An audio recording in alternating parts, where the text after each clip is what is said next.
Les conventions d'écriture que vous avez au dos, ici, sont importantes à connaître puisque on vous explique concrètement tous les figurés qui correspondent à des termes bien précis. D'accord?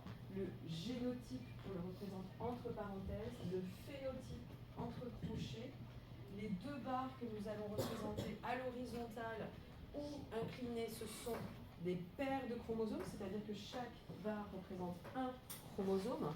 D'accord? Donc en fait, là, dans cet exercice, vous allez devoir vous baser sur ce langage bien spécifique qui est le langage, la convention d'écriture en génétique. En effet, quand on parle d'allèles, vous allez voir qu'on va qualifier des allèles dits sauvages et des allèles mutés. Donc ces sauvages, on mettra un plus dessus parce que c'est celui qui est le plus représenté dans la nature. Et sur l'allèle muté, on ne mettra pas le plus. En revanche, pour le nom de l'allèle, on prendra en fait les initiales généralement de l'individu mutant. D'accord? Donc on y reviendra au fur et à mesure là-dessus. Cette convention d'écriture, il faut bien la comprendre puisqu'elle a un sens. C'est pas pour rien qu'on écrit les choses ainsi. Donc là, on va s'atteler à travailler sur l'exercice modèle que vous avez à votre disposition, que j'ai mis là. Donc, on va le lire ensemble rapidement. On vous dit que Gregor Mendel est considéré comme le scientifique à l'origine de la génétique par ses travaux sur les petits pois. Près de 100 ans avant la découverte de la structure de l'ADN, c'est-à-dire qu'il n'avait même pas d'idée que l'information pouvait être portée par une molécule bien précise. Vous allez voir qu'il appelle ça des facteurs. Les gènes, c'est pour lui, c'est des petits facteurs, d'accord, qui portent une information. Il pose les bases de l'analyse génétique en identifiant qu'il existe un support physique de l'hérédité, la molécule d'ADN qu'il ne connaît pas. Pour cela, il réalise des croisements dirigés. Alors c'est un moine, il a fait des croisements et une bonne partie de sa vie a été vouée à l'expérimentation. D'accord? Donc là, c'est quoi des croisements dirigés? Tout bêtement, il croise de manière intentionnelle. C'est l'action de l'homme qui y ait fécondation entre un végétal mâle et femelle, d'accord? Donc là, c'est pas du tout naturel. Il bloque la fécondation par les différents insectes qui pourraient venir perturber. C'est vraiment l'homme qui agit sur la fécondation quand il fait ça. D'accord? Donc, il compte les grains. Globalement, il est amené à compter les grains. Donc ici, vous avez les grains de pois qui ont deux aspects différents. Un aspect lisse, ici, et un aspect rugueux. Donc là, c'est un des caractères qui sont caractéristiques du pois. Et en fait, chez le pois, il y a plusieurs caractères comme ça qui ont deux versions. D'accord? Pas trois versions, mais deux versions.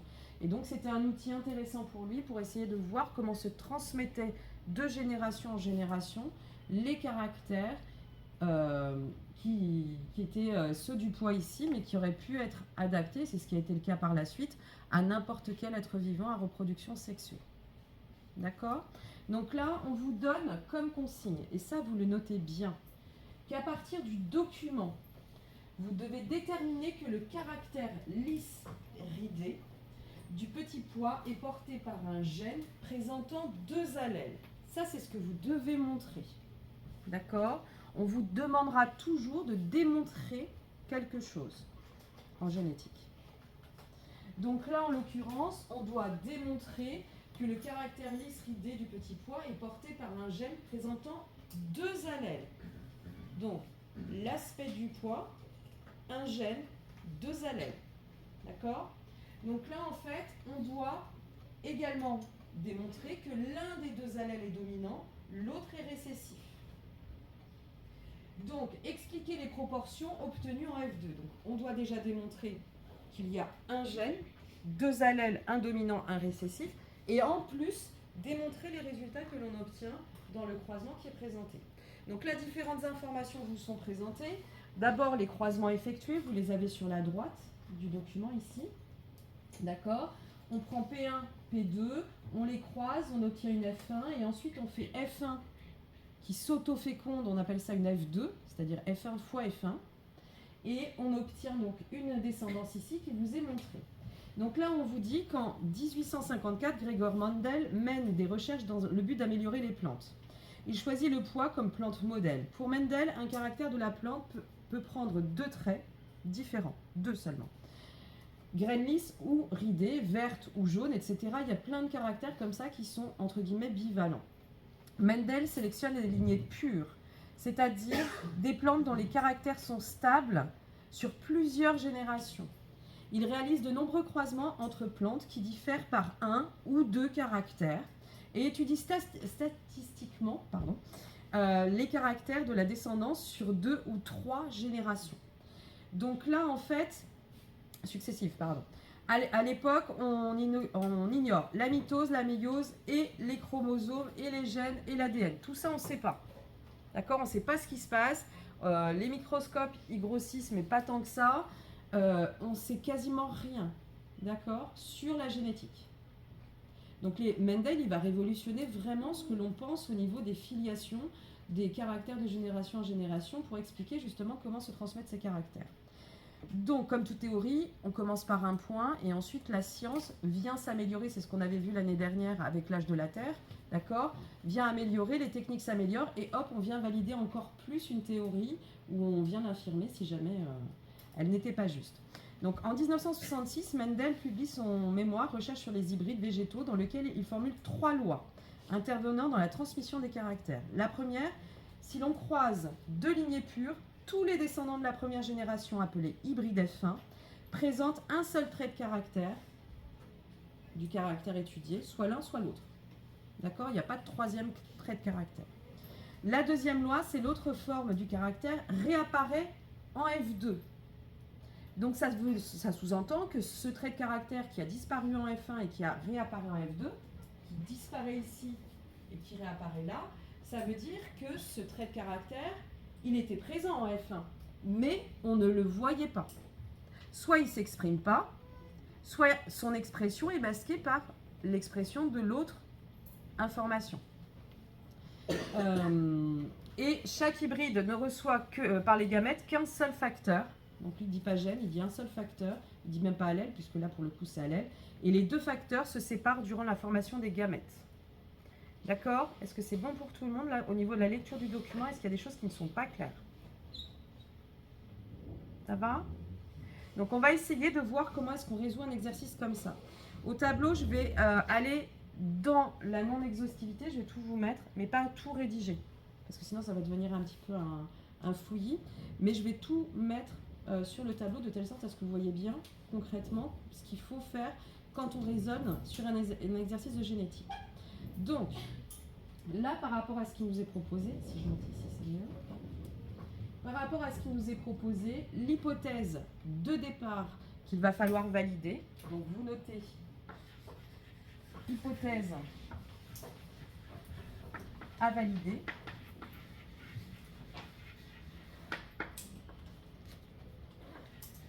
Si je ne fais pas de faute. L'hypothèse à valider, c'est que ici, le caractère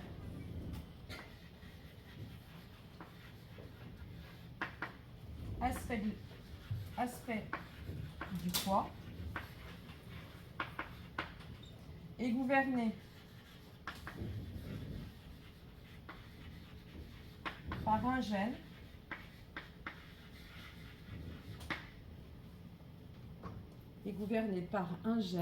Je laisse un petit peu de place, je ne mets pas encore le nom du gène, je vous explique après pourquoi il s'appelle comme ça. Est gouverné par un gène présentant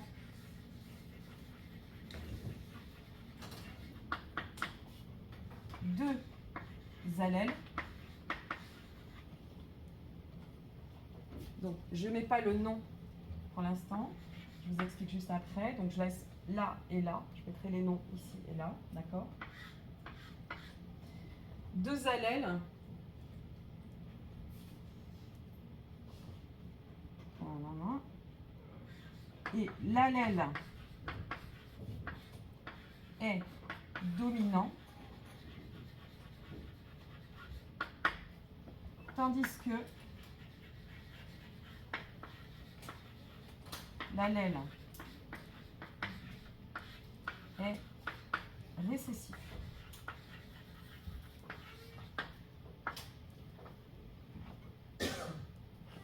Donc ça, c'est ce qu'on doit démontrer. Bien entendu, il va falloir nommer ce gène. Ce gène, on va le nommer au travers de l'hypothèse, on aurait pu très bien le dire. On s'intéresse au caractère aspect du poids. Cet aspect du poids est gouverné par un gène. Ce gène présente deux versions, etc. Là, on passe par l'hypothèse, peu importe. D'accord? Donc, ici, l'aspect du poids, on a le poids qui est soit lisse, soit ridé. D'accord? Soit lisse, soit ridé. Ce que nous dit Mendel, c'est qu'il y a ici, en F1, on a une population qui est hybride, ils ont tous le même phénotype, ils sont tous lisses. D'accord? On est d'accord, jusqu'ici ça va, ça respecte les lois. En revanche, ici, en F2, c'est-à-dire F1 fois F1, on voit réapparaître un caractère qui ne paraissait pas là, et ce caractère est dit récessif. D'accord? Donc, l'allèle qui code pour ce caractère est récessif par rapport à l'allèle qui code pour ce caractère. Comme celui-ci est récessif, on va l'appeler par on va le nommer par la première lettre de ce caractère, mais en minuscule. D'accord? Donc ici, on dit que les poids sont ridés, donc on mettra petit r.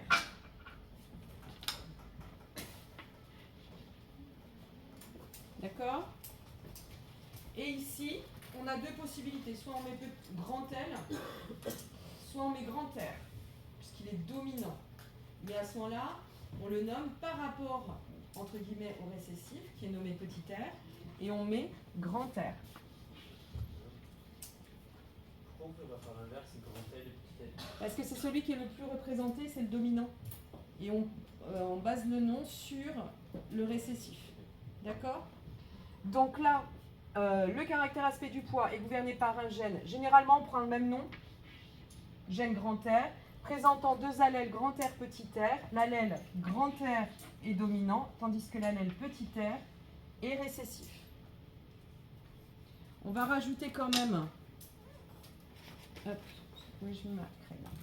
On va rajouter quand même ici que R code pour le caractère lisse et petit r code pour le caractère ridé. D'accord? Donc en bas c'est noté code R, grand R code pour le caractère lisse et petit r code pour le caractère ridé.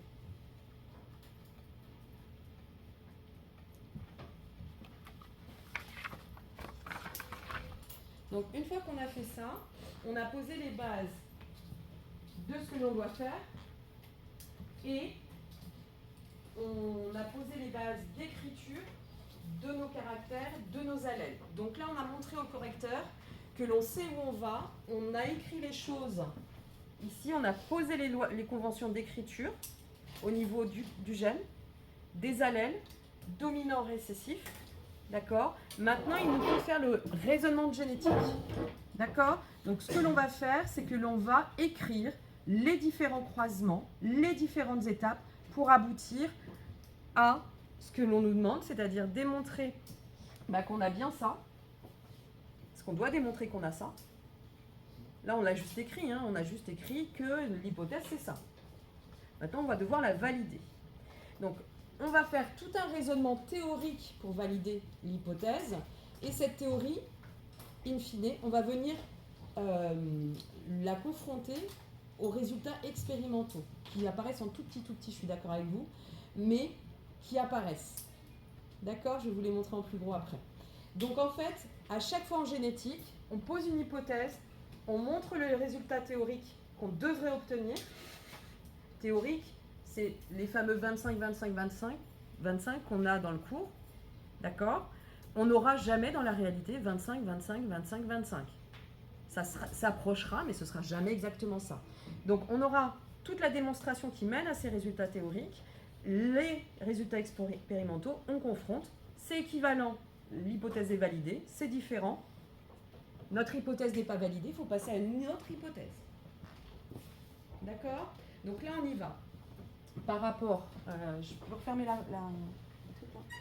Comme ça, j'aurai un peu plus de place. Donc, nous, par rapport à P1, on nous dit quoi sur P1? On nous dit que P1, chez Mendel, toutes les populations P1, P2 sont de lignées pures. Lignée pure, si vous regardez vos conventions d'écriture, vous retournez la feuille, vous avez lignée pure, ça veut dire que les individus sont homozygotes pour le caractère considéré. Donc, P1, elle est comment? Au niveau de ce que l'on voit, P1, c'est un poids qui est lisse. Donc, je note grand R au niveau du phénotype. Maintenant, je sais que c'est une population d'individus qui sont de lignée pure, ce qui veut dire qu'ils sont homozygotes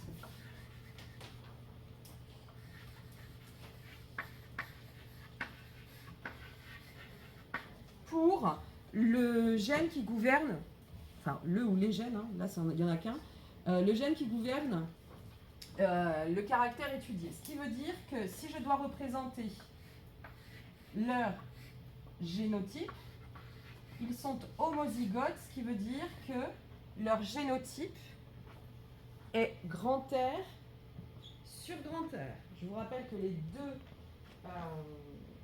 traits représentent la paire de chromosomes qui portent l'allèle grand R et l'allèle grand R.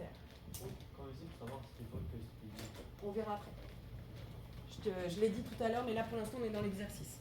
Pour l'instant, t'admets. On revient après dessus. Donc pour P2, je vous laisse écrire, pendant que moi j'écris, je vous laisse écrire ce qu'il en est. Donc c'est des individus qui sont petit r sur petit r, et ils sont aussi homozygotes. Puisqu'ils sont de lignée pure. Ça c'est ce que nous dit Mendel, et je vais répondre à ta question en même temps, c'est qu'en fait Mendel il a fait plein de croisements d'individus au même caractère jusqu'à obtenir des individus qui, de génération en génération, présentaient à chaque fois les mêmes caractères dans leur descendance. Ça tombe bien, le poids, en très peu de temps, on a des récoltes. D'accord? Heureusement qu'il n'a pas fait ça sur des éléphants, sinon il était mal barré. Hein. Là, on fait un croisement. Quand on fait un croisement, on met une croix. D'accord? Quand on fait un croisement, on met une croix. Donc, avant de faire le croisement, d'écrire concrètement le croisement, on va passer par les gamètes. En effet, au début, je vais vous demander d'écrire les gamètes possibles pour P1, les gamètes possibles pour P2, histoire de ne rien oublier. D'accord? Vous allez voir que rapidement, vous allez passer l'étape gamètes sans problème. Vous allez l'effacer, vous allez directement aller sur la descendance. Mais on va passer par les gamètes de manière ponctuelle dans les premiers exercices. Dans les gamètes de P1, ils sont à 100% de type grand R. Et les gamètes de P2 sont à 100% de type petit r. D'accord? Ce qui veut dire que quand j'arrive en F1 ici, Mendel l'a appelé la population hybride. Cette population hybride, elle aura, je ne l'invente pas, hein. Regardez bien, elle est ici. Elle aura comme phénotype grand R. Et on voit qu'elle a ce phénotype grand R à 100%. D'accord? En revanche, comme elle est issue de la fécondation de ce gamète et de ce gamète, automatiquement, cette population est hybride, c'est-à-dire qu'elle est hétérozygote.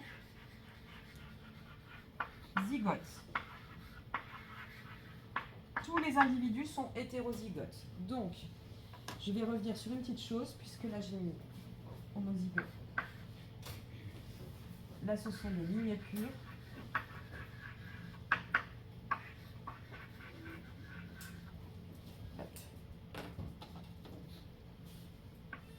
Là, ce sont des lignées pures.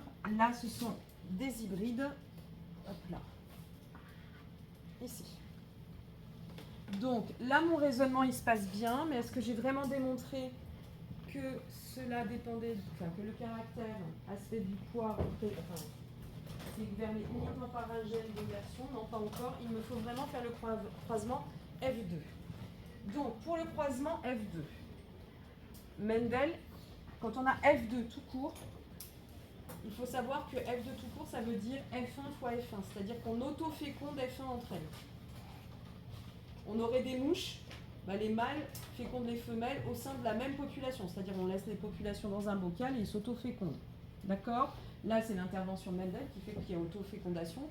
Il ne fait pas intervenir les insectes, là, hein, d'accord? C'est vraiment lui qui gère la fécondation, donc on est sûr. On va tout d'abord écrire les gamètes. Donc F2, vous notez bien que c'est F1 croisé avec une F1. D'accord? Donc je rappelle ici que F1, c'est grand R, que son génotype, c'est grand R, petit r. Hop, grand R, grand R, petit r. Les gamètes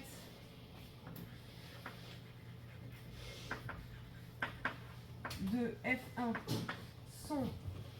Alors là, attention, c'est quoi les gamètes possibles de F1? Vas-y Simon. 50% de grand R et 50% de petit r. Est-ce que c'est bon pour tout le monde? Ici et là, bien sûr. Hein. D'accord? Donc là, pour faire le croisement, parce que ça commence à être compliqué, c'est pas très compliqué puisqu'on n'a qu'un gène, hein, d'accord? Mais pour faire le croisement, oui, Valentin? Est-ce qu'on le réécrit pour l'autre F1? Est-ce que c'est intéressant de le réécrire là? Non, c'est la même chose. C'est la même chose puisque c'est F1, F1. Ce serait autre chose que F1, oui, on le réécrirait. D'accord? Donc là, en fait, est-ce que on va faire quelque chose qui en soi est... C'est pas grave si on ne le fait pas pour un gène, mais quand on va avoir deux gènes ou qu'il y aura différents croisements possibles, c'est plus simple. Donc, il y a une technique qui s'appelle tableau ou échiquier de croisement. Ça, c'est vraiment comment à faire pour pouvoir... J'ai perdu ma craie rouge, j'en avais qu'une. C'est pas grave, je la retrouve après. Donc, tableau ou échiquier de croisement, c'est important de savoir le faire parce qu'en génétique, vous allez voir qu'on va l'utiliser.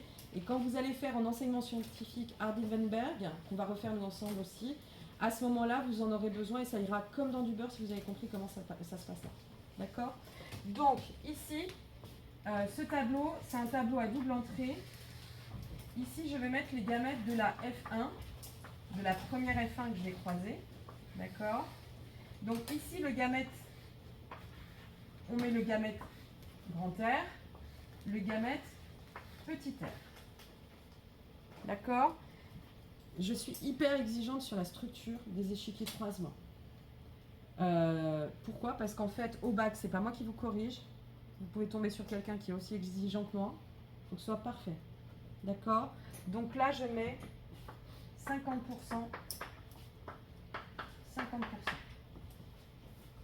D'accord? Ensuite, ma F1 en dessous, là, elle va présenter exactement les mêmes gamètes. On est d'accord? C'est exactement les mêmes. Mais ça aurait pu être un autre individu. À ce moment-là, ça n'aurait pas forcément été les mêmes gamètes. Donc ici, je mets grand R, petit r. Et là, pareil, je mets 50, 50. Attention. Votre tableau, il est fermé.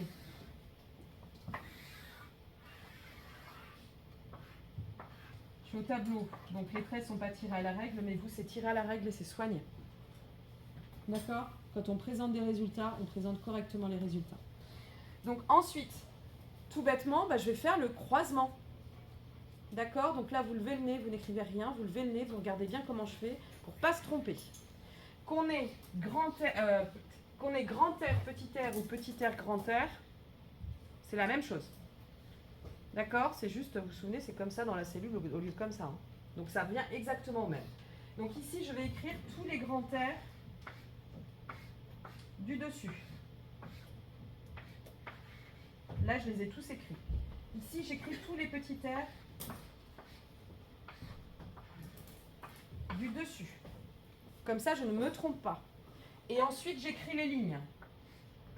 Donc là, je l'ai écrit. Là, je l'ai écrit. D'accord? Et là, pareil. Est-ce que c'est bon pour tout le monde? Ça va? Si vous utilisez cette technique, vous ne tromperez jamais. J'écris toutes les verticales, ensuite toutes les horizontales, ou toutes les horizontales et après toutes les verticales. Mais ne faites pas un, puis après l'autre, etc. Il va vous manquer des choses. Ensuite, le pourcentage maintenant. Le pourcentage ici. 50, 50, ça fait combien de pourcents ici? On est d'accord? La vie 4 cases, c'est. On est d'accord. 25 pour les 4.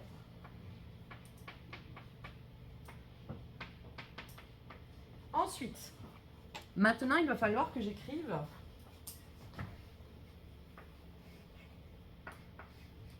ce que l'on appelle les phénotypes.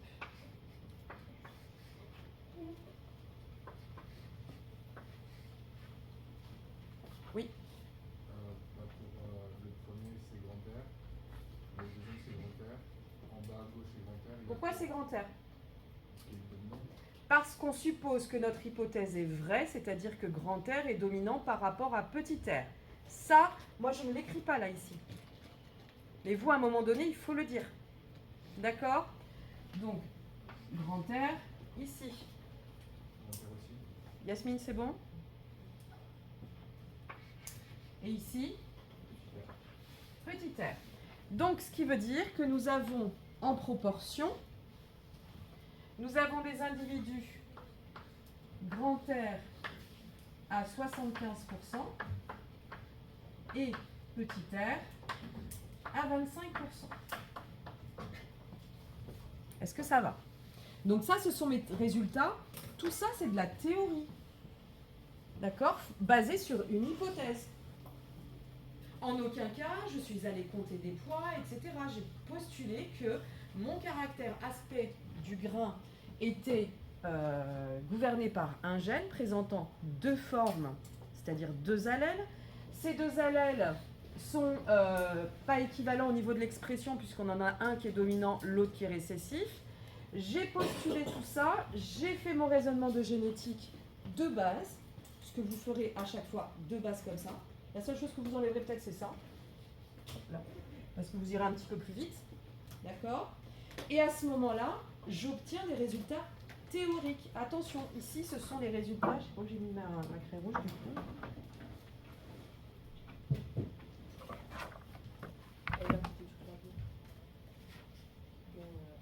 Merci. Hop. Donc, ceci, ce sont des résultats théoriques. Maintenant, il me faut les opposer aux résultats expérimentaux. Donc là, comment est-ce que je fais pour avoir les résultats expérimentaux? Oui. On calcule le pourcentage en F2 là, de police de probabilité. D'accord. Donc là, le pourcentage, vous l'avez ici. Je vais vous le grossir. Hop là. Enfin, les valeurs. Donc quand tu veux la souris. Tout le monde arrive à les lire ou pas? Est-ce que j'ai le plus là, ici? J'ai pas de... Ah non, mais il me grossit, mais pas le... C'est là. Allez. Bon, il n'y a pas le zoom, hein, d'accord. Il n'y a pas le zoom normalement là-dessus? Mais bien sûr que si, il est là. Pourquoi il n'est pas là-bas?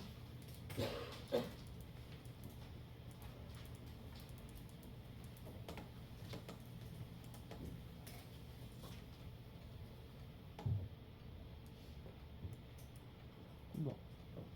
Je sais pas. Donc je vous donne les valeurs. Je vous les réécris en dessous parce qu'on va pas passer 3 heures à essayer de mettre un zoom. Hop. Toc, toc, toc. Ici, vous avez 5000.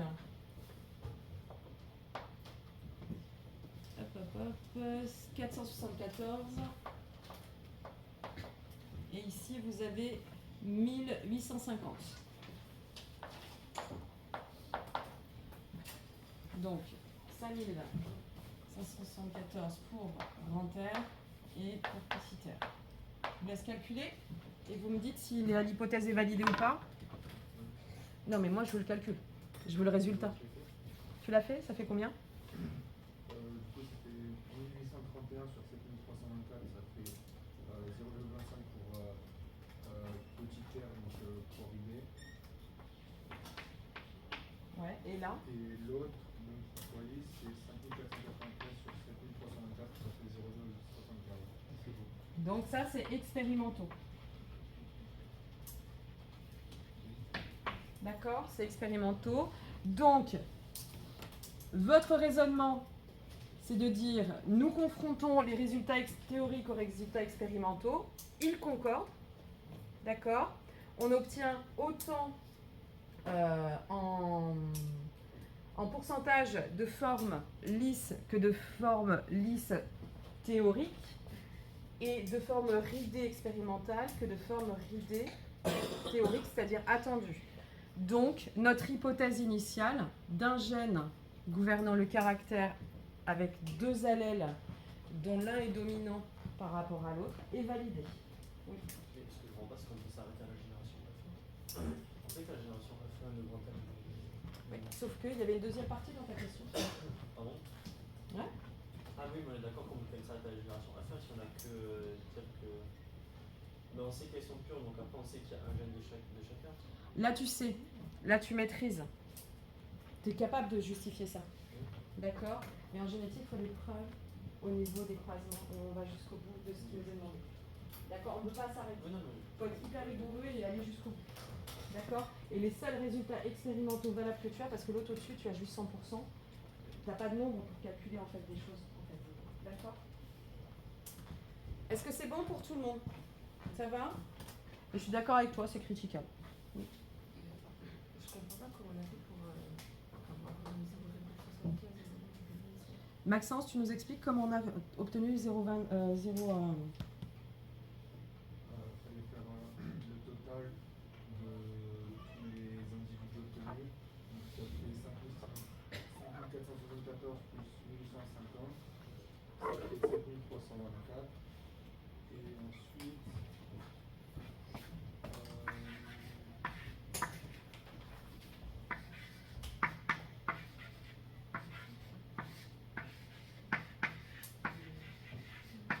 vu comment j'ai fait. Non, c'était le total.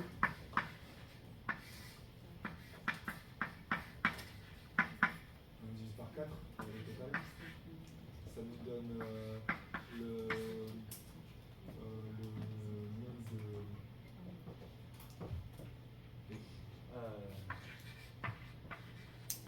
Oui, je sais plus comment j'ai fait.